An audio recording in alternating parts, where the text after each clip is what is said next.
All right, so today we're gonna do some facial recognition. So let's get excited. We are going to start out in the terminal then. So let's double click this. You have something up and running, you can exit out. And we'll double click. We'll wait for it to load up. So what we're going to be doing is we are going to be finding faces in pictures. That's always the number one step in facial recognition. It's not who is it yet, it's just let's find the faces. So let's see where we are. We're in our home directory. So watch this. This is kind of cool. You can do Documents, Tab. I already know my folder's there, so I'm doing Mr. Chelly, Tab. Boom. I can skip all the way to where my code is.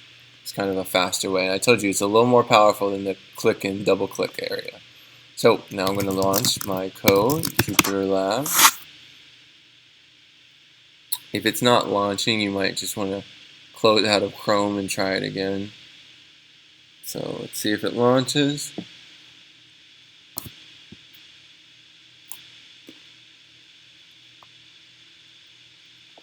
You can tell when it stops blinking, it's about to do something. So it's probably about to pull up my Chrome web browser. There we go. Let's see how it takes. It takes this guy.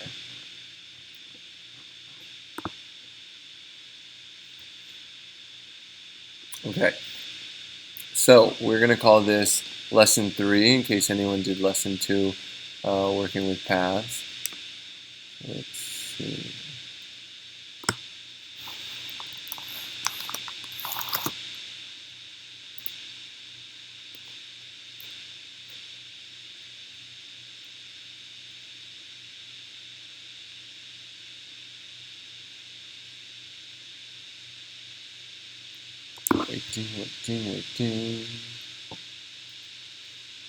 Waiting. Waiting.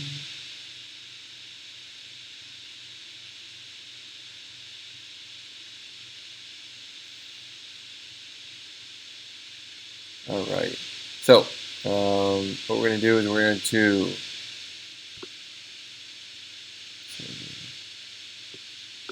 going to start a new Python notebook. We're going to rename it. We'll do lesson 3, finding faces. Okay. And so, so let's write a comment. And this is going to be our purpose. So I saw a lot of you guys, when you would do your quotations, you would do 1, 2, 3, and then you would erase those. So keep that and just hit enter so that it ends with the 3 quotations. Okay, so our purpose, if given a picture,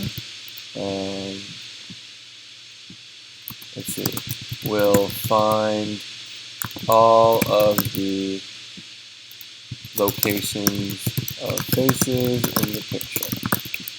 Okay, so and if you want to run that, give us 10 pounds and stuff. So the first thing we want to do is we want to import the facial recognition library, and that's the one I wrote for you guys. So we're going to say import Chelly face recognition, and then we'll give it a nickname as face, so I don't have to write Chelly face recognition every time. We'll run that. That might take a second. So what we're going to do, hopefully I went over paths with you in class, and if not, you can go to lesson 2 on how to do paths, but let's try to find any picture you want. So you might want to download one from your phone or anything. I'm just going to go get one from the internet. Let's see. Alrighty. Let me look up, I don't know, USA soccer team. Let's look at this one.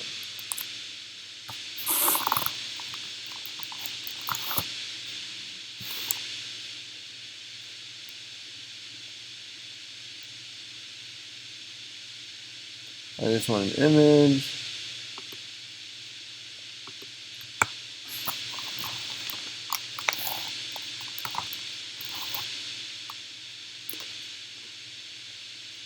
Let's see. There we go. The USA soccer team. Okay, so what I'm going to do is I'm going to save image as.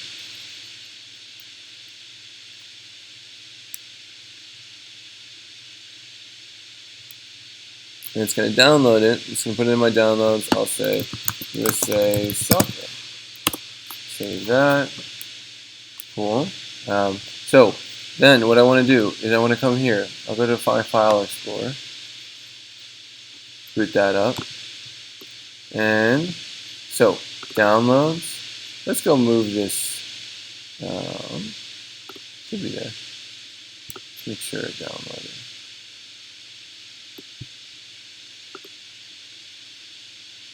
Right click and say show in folder.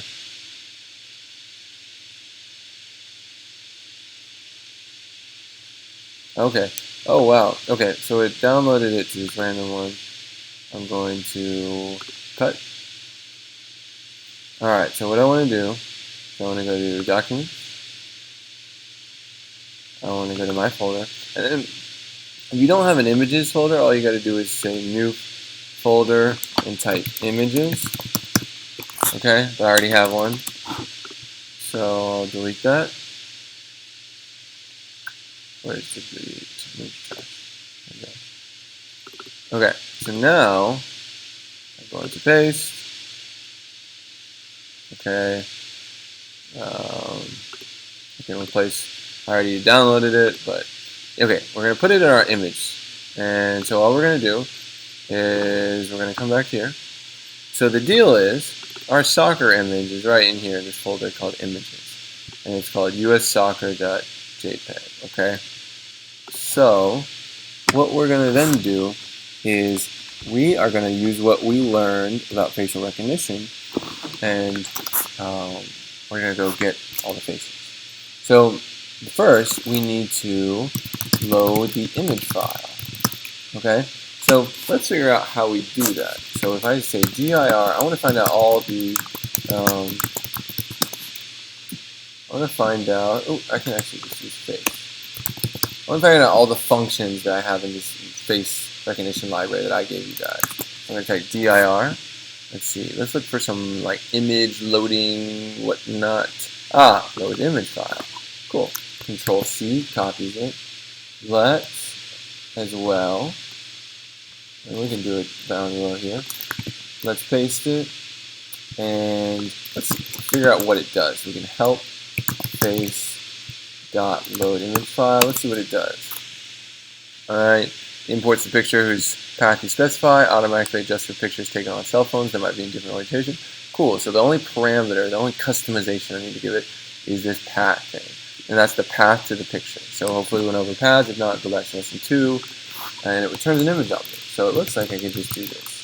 Image is equal to face.load image file, and if I put USA soccer.jpg, let's see, and remember it is a JPEG.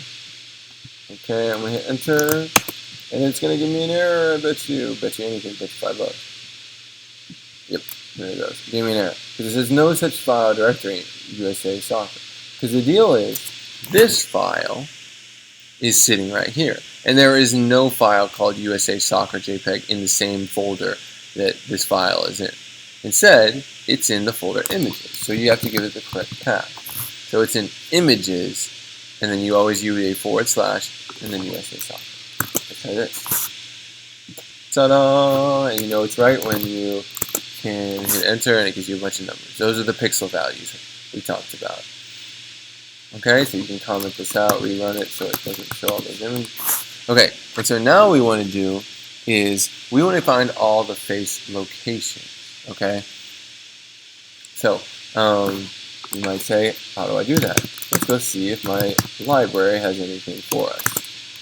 Okay, I need face locations. Face locations. Boom. Let's see what this does. Okay, so help. Let's see what it does. You can comment that out. We don't need it anymore. Okay, facial page. Returns an array of bounding boxes of human faces in an image. Okay, so an argument is an image. So I need to give it that image object. And then the number of times the upsample, we don't really care about that. Model, we don't care. Okay, so watch this. We are going to say face locations, and you'll get used to this. It's pretty easy. All you have to do is use my library, say face locations, and give it the image object that we got from loading the image. Okay, let's try this. Okay, let's see what face locations is then. Alright, so you can copy. Here it is. Uh-oh, it's empty. So, it did not pick up any of kind of the faces, which is very interesting. Let's see. So, to test it, and the reason I wanted to show you is that sometimes some of these images can be kind of hard to do. So you may have to play around with them. Let me try my Obama image. Okay, it's Obama JPEG. I'll load that after we run that. I can comment this out. I don't need this anymore. And let me try it. Ooh, okay. So what this gives is it looks like a fountain face. So, we can look into why some images might not work, but I think that's because there was a lot going on in that picture. This is the top, the right, the bottom, and the left pixels of where the face is located. So what we can do is, to print out the number of faces is pretty easy. This is a list, okay? And the list actually has a list inside of it. So it's a list of one list. So it's maybe kind of confusing, but the way to find the number of faces found, you can do the length of the list. So face locations is a list, and if we see LEN with parentheses around it, it gives us the number of things in that list. And let's do a complex print. So we're going to do number of faces found, space, plus, and then I'll just do the number of faces found. So let's run here. Okay, I found one. Alright, so let's make sure you guys know what the Obama picture looks like. So the Obama looks like this. Okay, you can probably see it anyway. And so now what we're going to do is, I kind of want to, for you guys, we're going to print all the coordinates of the face bounding boxes.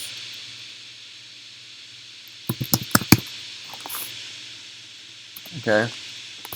So the way we're going to do that, there's this cool new way, and it's going to be something you're going to use, is if you have a list, okay, so say my list, this one only has, one thing in the list, but another thing, there could be an example list, and actually, you could have had this with two things in it. Okay, watch this. You need to change to like 50, change this to 100, maybe 134, and okay. So what you can say is for, and you can call this anything else. It's a variable for face box in face locations. Okay, what that does is it loops through the number of things in face location and puts the first item in face box, does something, then puts the second item in face box, does something, then puts a third, and then it just loops through. So what we're going to do is we're just going to print, we're going to get what each of these things was. So inside this first thing, I told you the first number is the top. I'm going to say top is equal to, if you'll remember, for lists, to get the first thing, you just put 0. And then right was the second, so to get the second thing, you put 1. Bottom was the third, so you say face box 2. And then left was the last one, and it's going to be face box 3.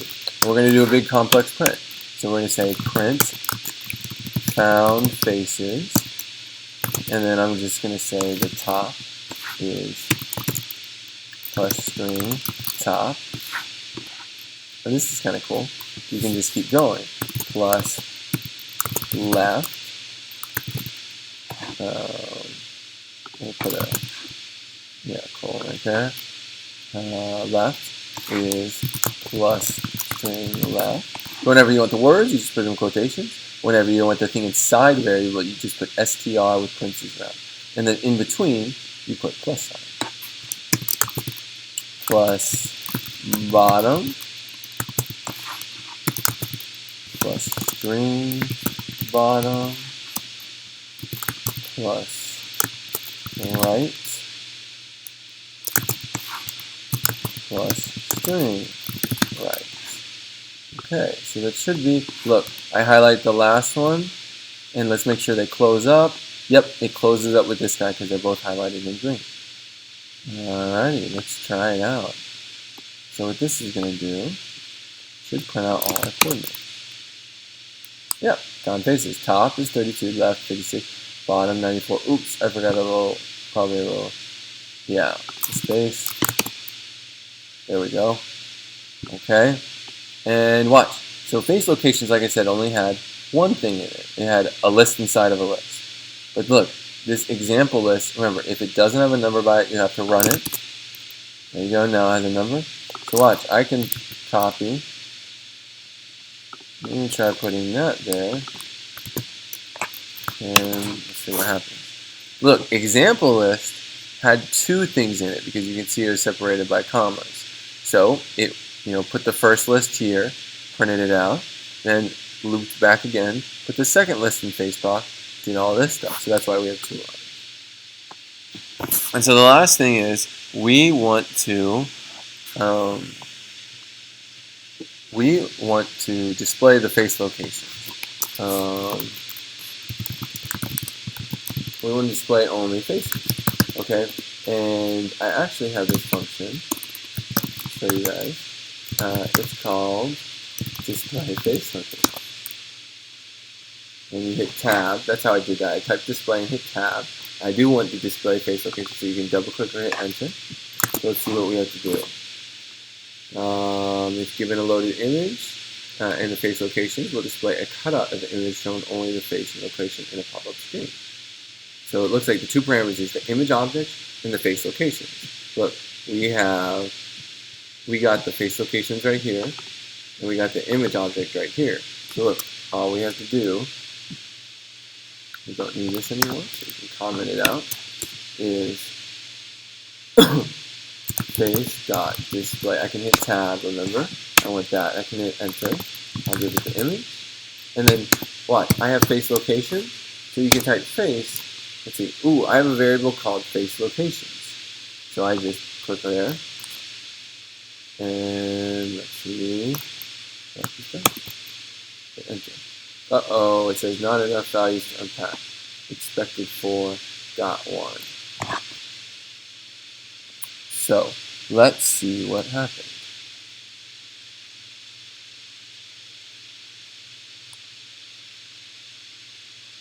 So the reason is, so we need to pass it a list of top, left, bottom. But look, the face locations, look, it was a list inside of a list. And so what we're going to do is we're going to do that same looping thing we did, but then do it for all the lists inside of there. So we're going to say, you can name it anything, for dog in face location. It's going to go through the whole list and put the single list in dog, and then send it to our function. And so you're going to need a colon, and these always need to be indented. And as you see, if you hit back, if you hit enter, it's going to automatically indent it itself. So what we're going to do is we're going to hit enter now. It's going to give us an error. Why is it erroring? Let's see.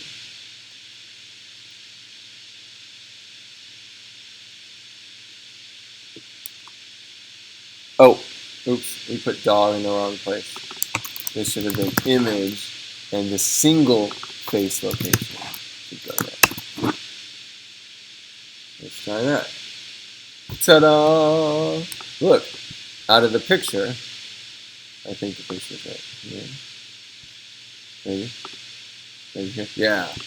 Look, out of the picture, it was able to get Obama's face. And this is going to be really important because then we can do stuff with the faces, we can identify the face, and there you go. So the last thing we might want to do is we might just want to create this into a function. Look, we have all the code in all these different places. Let's package it all up into a function. So I'm going to define this function called find face locations.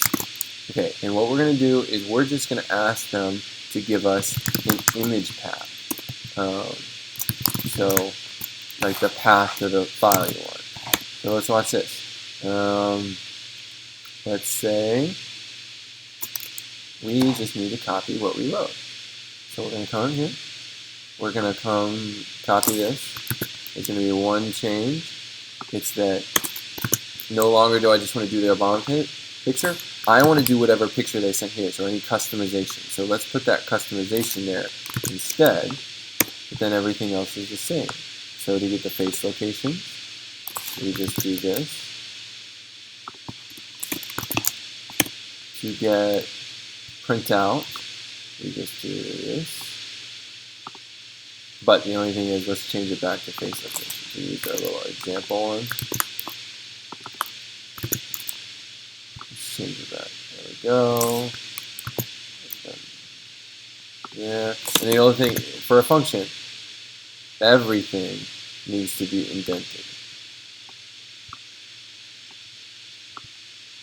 There we go. So here's the deal. If it has a colon like this, the things underneath it need to be indented when it applies to those. So we're going to hit highlight and then hit tab. There we go. And then we're going to continue. And then we're going to say, copy. Oops. I didn't want to do that, so I can hit Control V, Control C, copy. There we go. Like I said, this has colon, so just like up here, we're going to hit tab. There we go. So now what we can do, when we run it, it's not going to do anything because it's just defining a function. Functions don't do anything until you call them. So I'm going to hit enter. Let's make sure it works on the Obama picture. Find face locations. Okay, so I'm going to say images, and watch, you can even hit tab. Okay, I want to go to images, and then I want the Obama one. So I can type Obama. There we go.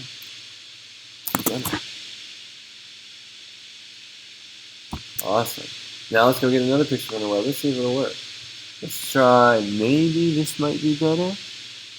Let's try this one.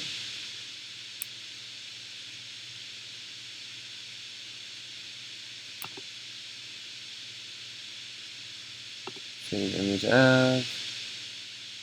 Okay, let's go. Oh, it's already in documents, telling images. Yeah, let's say there's a soccer try to. Okay. Maybe it'll work, maybe it won't. Let's see if it'll pick up on it. Okay, so now let's call our function again. This is the beauty of it. You don't have to change any of your code except for this one customization. So it is in the images file, so the only thing we need to do is soccer try to. Huh. It didn't get any. I'll figure out why it's not doing those. But some other images you can try is if we come, I stored them already for you guys. You go to home, you go to snap, you go to extras, you go to example student, and if you go to these images, look, you can come and get all of these images to use. And I know these ones work. I'll figure out why the other ones aren't working, hopefully before class. And you can say copy. Let's go put them in our images folder. You go to documents, your folder, images. Let's paste them in here.